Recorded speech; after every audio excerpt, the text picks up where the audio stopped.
বড় ধরনের সংকটে ফেডারেশনগুলোতে কোনোটিতে সভাপতি পদ শূন্য, কোনোটিতে সভাপতি সাধারণ সম্পাদক থেকেও নেই। বিভিন্ন আসর আয়োজন কিংবা বিদেশে অংশগ্রহণের ক্ষেত্রে পড়তে হচ্ছে সিদ্ধান্তহীনতায়। শেষ পর্যন্ত বেশিরভাগই হাতছাড়া হচ্ছে। পৃষ্ঠপোষকরাও সাড়া দিচ্ছেন না। সব কিছুর প্রধান ভুক্তভোগী ক্রীড়াবিদরা। শিগগির খেলা মাঠে গড়ানোর পরিবেশ চান সংগঠকরা। International Standard University, New Dimensions in Education. ছুটির দিন বঙ্গবন্ধু স্টেডিয়াম কমপ্লেক্স সাধারণত শুনশান থাকে।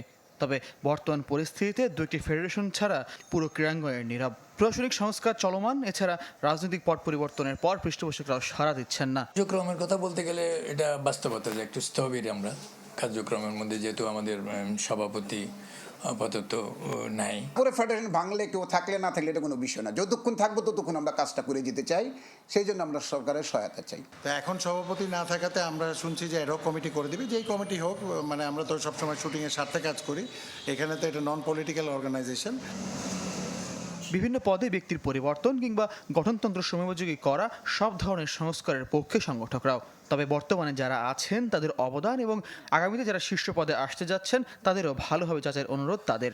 দীর্ঘদিন যাবৎ আপনি ফেডারেশনে আছেন, কোনো কাজ করছেন না, কিংবা আপনি ফেডারেশনের সাথে সম্পৃক্ত হয়েছেন, কোনো রকম ফেডারেশনকে সহযোগিতা করছেন না, সেই ধরনের লোকদেরকে সরিয়ে দেওয়াটাই আমি মনে করি উত্তম হবে। আপনি তো সচিবকে দেন, সে টাকা পাবে কোথায়?